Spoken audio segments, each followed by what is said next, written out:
بسم الله الرحمن الرحيم. الحمد لله رب العالمين حمد الشاكرين، الصلاة والسلام على سيد الأنبياء والمرسلين سيدنا ونبينا وشفيعنا ومولانا محمد وعلى آله وأصحابه الطيبين الطاهرين.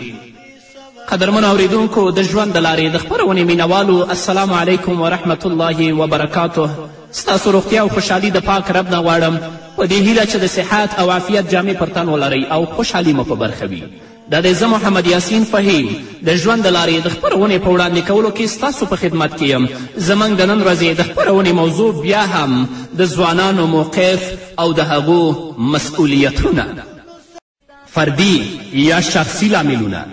په تېرې خپرونه کې په هغو لاملونو وپوهېدلو چې ټولنه یې رازیږوي او د ځوانانو د بېلارېتوب سبب ګرځي. اما اوس د ځوانانو د انحراف هغه لاملونه څېړو چې فردي او یا شخصي لاملونه دي.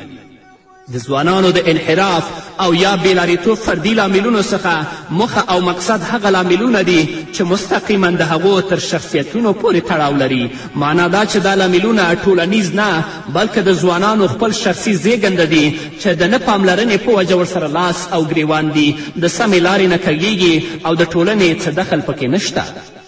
دا واقعي خبره ده چې کله کله انسان په خپل لاس ځان د نیستي کندې ته سپاري او هسې خوشې حیوان صفته په ظاهره انسان ځان نه جوړوي او د خپل د بېغوري څپېړې خوري، لکه څرنګه چې د قیامت په ورځ مجرمانو ته د هغو د شخصي کړنو عذاب ورکول کیږي، لکه چې الله فرمایي فذوقوا العذاب بما کنتم تکسبون.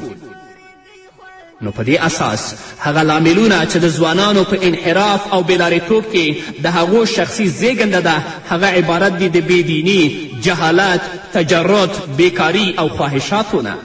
دین د الله تعالی ستر نعمت او پیرزوینه ده چې موږ مسلمانانو ته الله دا راکړی تر څو د دیني لارښوونو په رڼا کې خپله زندګي څرنګه چې د انسان د کرامت غوښتنه ده عیار کړو او د ژوندانه ټولې چارې پرې حل شي،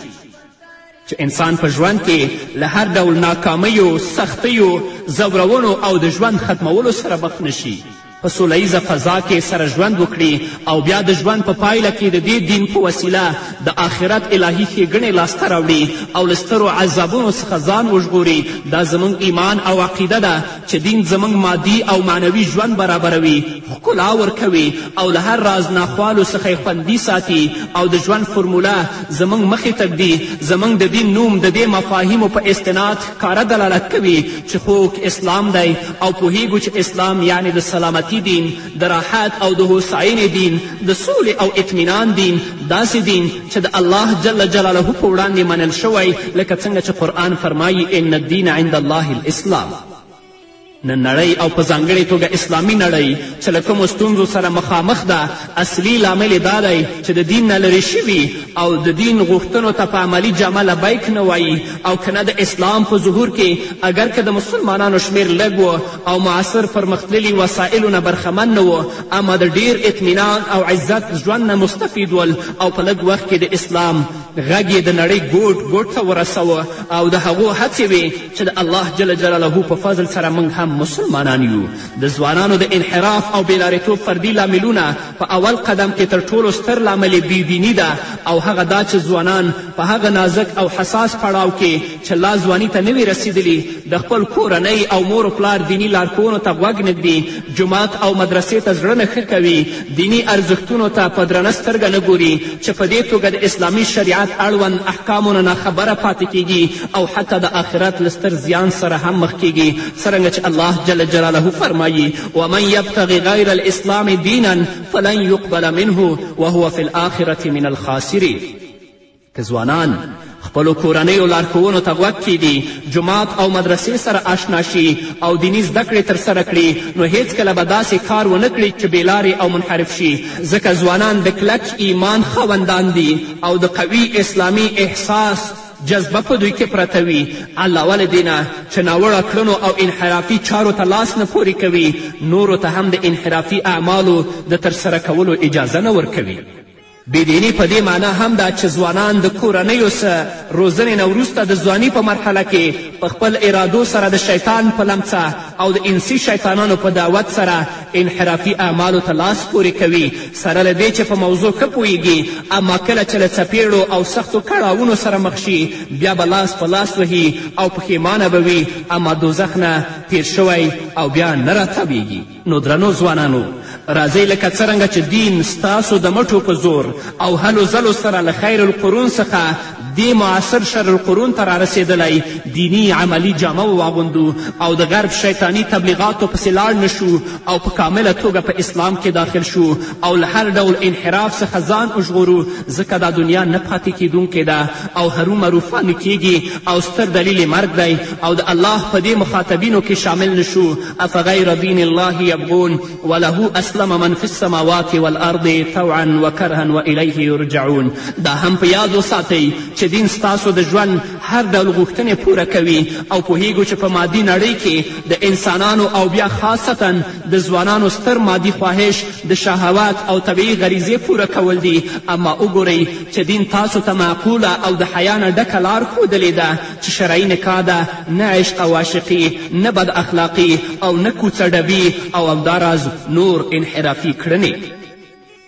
دویم فردي لامل چې ځوانان د انحراف په لورې بیایي جهالت یا ناپوهي ده. معنا دا چې ځوانان د لیک او لوست نه برخمن نه وي او مدرسه او یا ښوونځی یې نه وي لوستی، بلکې د ماشومتوب او د ځواني حساس پړاو یې په لهو لعبو او بېځایو کارونو کې تیر کړی وي. دا خو واضحه ده چې جاهل انسان هیڅکله د خپل ژوند په ښو او بدو چارو او ښېګڼو نه پوهیږي او هغه څه ترسره کوي چې منحرف او له زرګونو اخلاقي او ټولنیزو ستونزو سره مخ کیږي. همدا وجه ده چې الله جل جلاله موږ مامور کړي یو چې د ژوند اړوند چارو په اړه د علماو څخه پوښتنه وکړو او ځان پرې وپوهوو او په جاهلانه توګه یو عمل ترسره نه کړو، لکه څنګه چې الله فرمایي فاسألوا اهل الذکر ان کنتم لا تعلمون.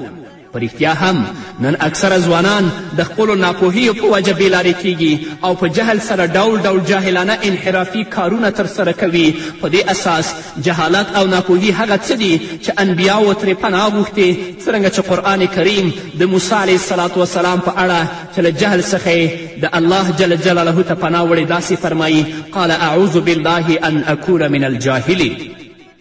او داراز الله تعالی خپل خوږ رسول صلی الله علیه وسلم ته امر کوي چې د جاهله او ناپوهه خلکو نه مخ واړوي، لکه چې الله فرمایي خذ العفو وامر بالعرف واعرض عن الجاهلین. اما که ځوانان د علم نه او په خاصه توګه د شرعي علومو نه برخمن وي، هیڅکله هم د انحراف او بېلارېتوب لورې ته قدم نږدي او نه د انحراف په نتیجه کې له ستونزو سره مخامخ کیږي، ځکه چې پوه ځوانان تل هڅه کوي چې د نیکو چارو په لورې ګامونه اوچت کړي او د خپلو پوهو په رڼا کې هغه څه نه ترسره کوي چې دوی بېلارې او له ستونزو سره مخ شي. او تل پوه خلک چې د الله جل جلاله ریښتیني بندگان دي او د ناوړه کارونو نه په ډېر عزت سره تیریږي، څرنګه چې الله جل جلاله فرمایي والذین لا یشهدون الزور واذا مروا باللغو مروا کراما. اما برعکس جاهل خلک او په تیره بیا جاهل او ناپوه ځوانان چې د مستی او هوس په پړاو کې وي هر انحرافي عمل ته هو وایي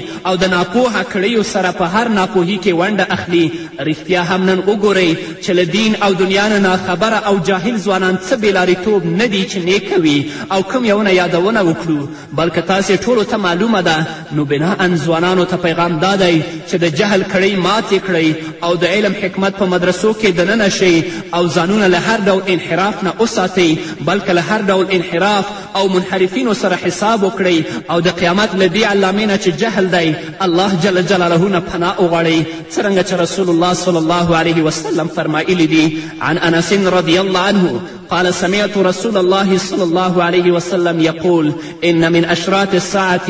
أن يرفع العلم ويكسر الجهل. رواه بخاري ومسلم. انس رضی الله تعالی عنه د رسول اکرم صلی الله علیه وسلم نه روایت کوي، فرمایي چې ما رسول الله صلی الله علیه وسلم نه واورېده چې فرمایلي د قیامت د نښانو څخه دا ده چې علم به پورته کیږي او جهل به او ناداني به زیاتی مومي.